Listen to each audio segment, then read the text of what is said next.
Argenta Anggraini dengan NIM 211011076. Saya dari Prodi S1 Kebidanan Fakultas Ilmu Kesehatan dari Universitas Aisyah Yogyakarta.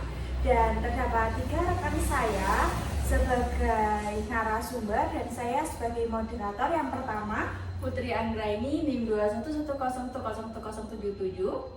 Saya Irma Rajindika, NIM 21101011068. Saya Afri Bulisteni, NIM 21101101079.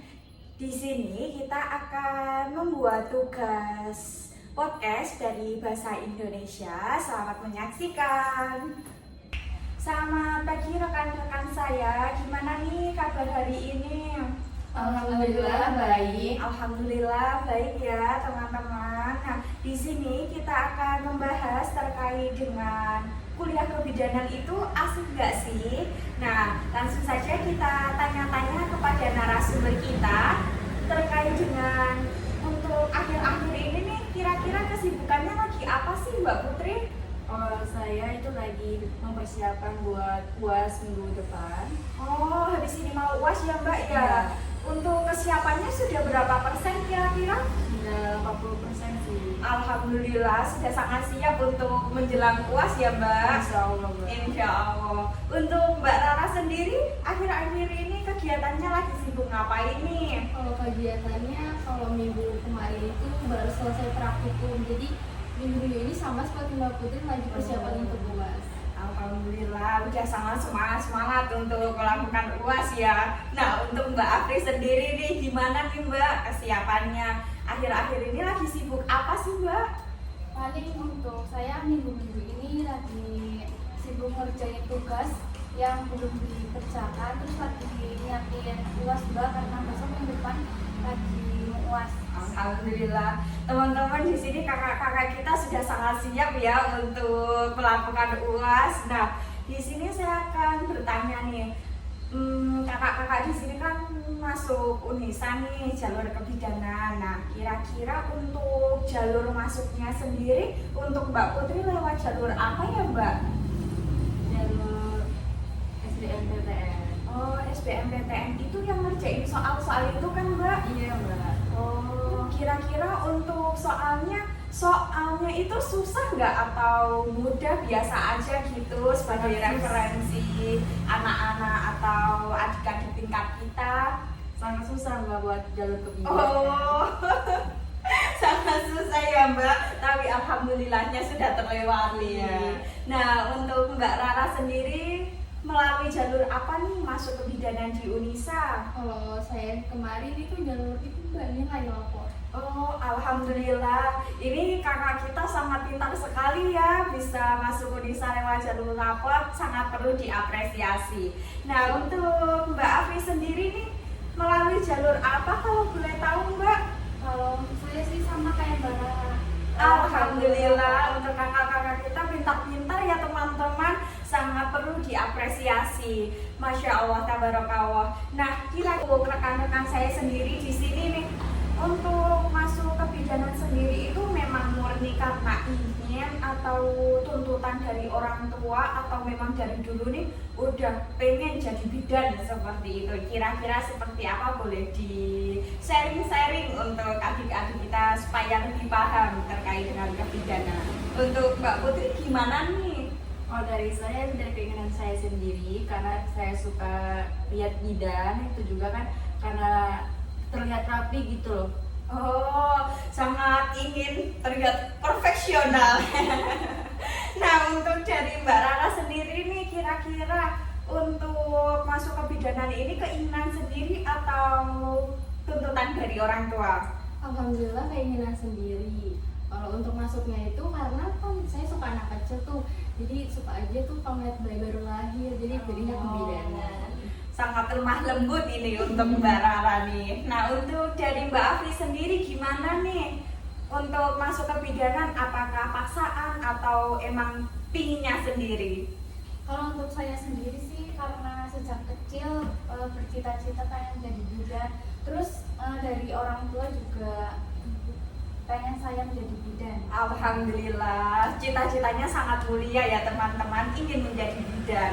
Nah, untuk selanjutnya nih, untuk kakak-kakak sendiri setelah masuk dari kuliah di kebidanan ini terdapat kenang-kenangan nggak, atau misal apa sih yang berkenan selama ini? Kan kakak-kakak sudah semester 5 ya. Nah, selama semester 5 ini kakak-kakak di sini punya kenang-kenangan nggak yang tidak bisa terlupakan selama di kuliah kebidanan ini? Kalau dari saya itu waktu PKL itu dari semester 2 dan kemarin terakhir semester 4 itu juga PKL kan, terus dari teman-teman juga itu saling membantu gitu, susah senangnya itu sama-sama waktu PKL. Alhamdulillah, ternyata udah PKL ya Mbak. PKL-nya berarti udah 2 kali. Iya, 2 kali. Selama 5 semester ini udah 2 kali ya Mbak turunnya. Oke, untuk Mbak Lala sendiri nih, sudah punya kenang-kenangan nggak selama kuliah di kebidanan ini? Alhamdulillah sih Mbak, udah banyak, terutama teman-temannya itu sangat kompak ya Mbak ya di kelas. Kan di Unisa ini ada kelas besar dan kelas kecil ya Mbak. Untuk kelas kecilnya itu teman-temannya alhamdulillah sangat merangkul sekali, terus kompak. Untuk mengerjakan tugas juga mereka tuh tidak pernah kayak saingan gitu loh Mbak, jadi bersama-sama mengerjakan. Alhamdulillah saling merangkul ya Mbak. Sangat apresiasi sekali untuk kelasnya Mbak Rara ini. Nah, untuk Mbak Afri sendiri gimana nih Mbak? Ya untuk saya sendiri mungkin kalau setiap hari kan biasanya ada tugas ya Mbak, itu teman-temannya sangat membantu gitu. Misal saya lupa mengerjakan tugas, itu teman-temannya mengingatkan untuk membantu saya gitu. Alhamdulillah. Jadi ini Mbak kakak-kakaknya di sini satu kelas semua ya? Iya Mbak. Alhamdulillah satu kelas ya. Nah, untuk kakak-kakak sendiri di sini kira-kira untuk tugasnya di kuliah kebidanan itu banyak nggak sih? Kalau dibilang banyak sih banyak ya Mbak ya.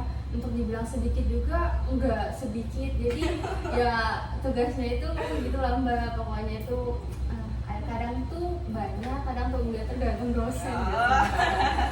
Nah, untuk tingkatannya ini apakah sulit atau ada sulit atau enggak, atau ya biasa aja gitu kira-kira?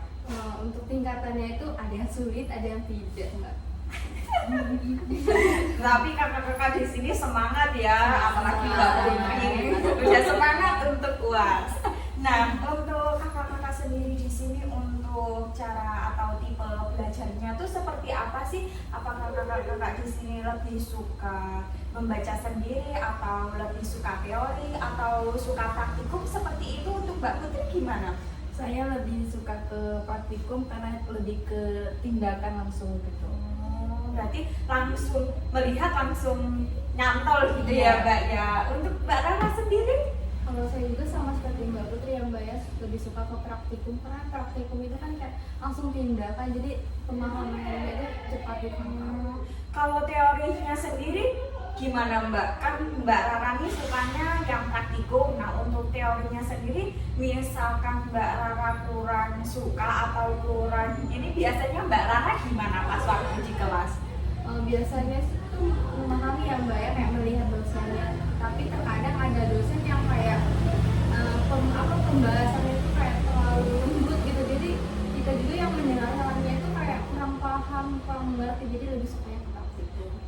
Biasanya kalau teori juga kadang ngantuk ya Mbak, soalnya pembahasannya kurang menarik, soalnya nggak ada yang kayak kalau praktikum kan kita lihat jadi kayak wow gitu kan. Nah, untuk Mbak Afri sendiri gimana nih untuk tipe belajarnya? Apakah suka praktikum maupun teori? Kalau menurut saya sih lebih suka ke praktikum ya Mbak, karena dijelaskannya itu langsung ya, kayak melakukan tindakan langsung sendiri-sendiri kayak gitu per anak. Terus untuk teorinya tuh biasanya kan lewat Zoom online, jadi kayak nggak paham ya itu. Biasanya kan kayak di kos itu ngantuk, masih ngantuk. Oh, seperti itu ya Mbak. Dan biasanya kalau di Zoom juga sinyalnya juga kadang error kan Mbak.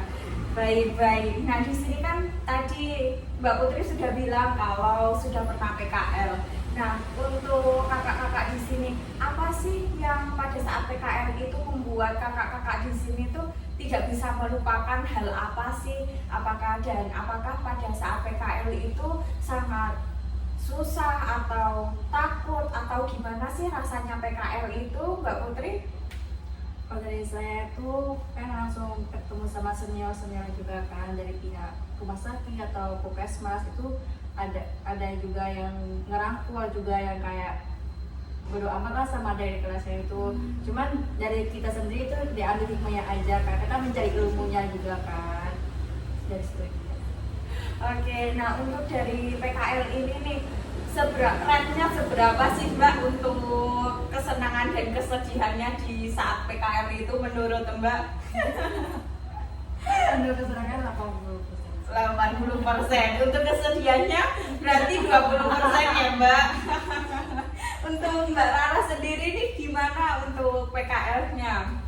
Kalau untuk PKL tuh Mbak, karena alhamdulillah dapetnya itu kayak yang belum pernah dapet senior yang katanya galang gitu ya. Oh, iya. Alhamdulillah sekali belum pernah. Jadi kayak melakukan PKL itu masih kayak merasakan senang gitu. Terus melihat tuh kayak bidan-bidannya pada yaudah gitu, melihat nih caranya kayak gini, kamu udah pernah belum gitu. Jadi pada merangkul semua itu kayak seneng gitu ya Mbak ya. Alhamdulillah, itu teman-teman nggak usah takut untuk melakukan PKL ya, karena senior-seniornya juga baik, nggak perlu takut. Oke, untuk Mbak Afri sendiri gimana nih terkait dengan PKL-nya?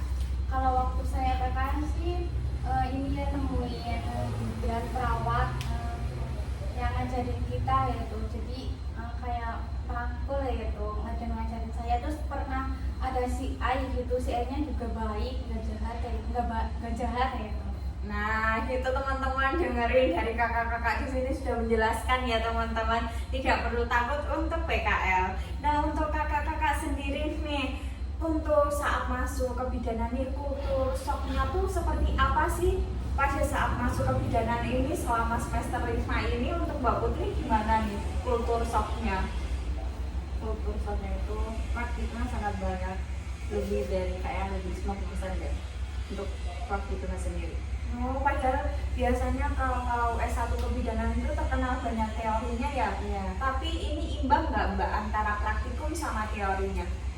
Imbang sih, karena dari dosen sendiri itu kan udah nyampein kalau S1 itu lebih banyak itu seimbang teori sama praktikum, tapi S1 itu lebih banyak dikasih ilmunya daripada D3 kemarin. Oh, seperti itu ya Mbak. Nah, untuk Mbak Rara sendiri untuk kultur shocknya seperti apa ya Mbak? Untuk kultur shocknya itu Mbak tidak dibayangkan gitu ya. Saya kira itu untuk masuk ke bidanan itu sepertinya mudah gitu kalau melihat ibu-ibu bidan yang lain di rumah sakit atau di puskesmas. Ternyata berat sekali ya Mbak ya. Untuk praktikumnya itu kayak kita harus menghafal, terus juga untuk teori-teori lain itu kayak di luar kebidanan itu juga banyak. Jadi kayak shock, oh begini ya, jadi kalau masuk kebidanan itu tidak seperti yang kita bayangkan. Oh, berarti seperti itu ya Mbak. Nah, berarti untuk masuk kebidanan ini sendiri atau di jurusan kebidanan ini sendiri bisa dikatakan sulit atau ya sedang lah, nggak sesulit itu gitu. Untuk dikatakan sulit sih nggak terlalu sulit ya Mbak ya. Untuk dikatakan sedang juga tidak ya, antara-antara lah Mbak. Di tengah-tengah ya teman-teman. Nah, untuk Mbak Afri gimana nih untuk kultur shocknya? Kalau untuk saya sendiri ya Mbak, di semester 5 itu lebih ke praktikum, karena di semester 5 ini lebih ke praktikum, dan sekarang tuh kayak membahas ke skripsi gitu. Jadi ada matkul kayak metopen itu Mbak, itu yang jadi pusing kayak itu setiap hari kayak gitu. Oh, berarti udah mulai untuk membuat skripsi ya Mbak? Ya Allah, Masya Allah, ini kakak-kakak kita sudah siap untuk sempro ini teman-teman. Doain ya. Nah, untuk dari kakak-kakak sendiri, apakah memiliki tips and trick untuk masuk kebidanan ini? Gimana nih? Gimana ya Mbak untuk tips and triknya? Ya kalau mau masuk ke bidanan masuk aja sih, tidak susah yang dibayangkan gitu. Asik kok pokoknya masuk ke bidanan itu. Terus juga untuk praktikumnya juga pasti pada senang lah kalau diajak praktikum, apalagi melihat langsung ke puskesmas atau silakan gitu ya Mbak ya, pasti pada suka. Yang penting niat ya Mbak, biar bisa sampai selesai.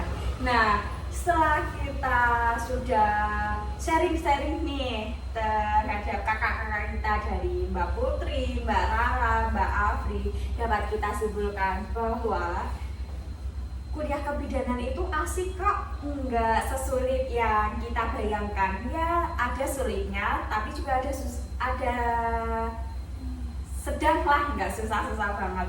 Dan untuk susah senangnya juga ada susahnya, ada senangnya. Jadi semua tuh rata, tidak sesulit dan sesusah yang adik-adik bayangkan. Nah, mungkin yang perlu atau tips and triknya sudah diberikan Kak Rara tadi, kalau masuk ke kebidanan itu asal niat. Kalau niat kita pasti bisa sampai selesai. Nah, mungkin itu saja podcast kita pada pagi hari ini. Sampai jumpa semuanya. Ketemu lagi di podcast selanjutnya.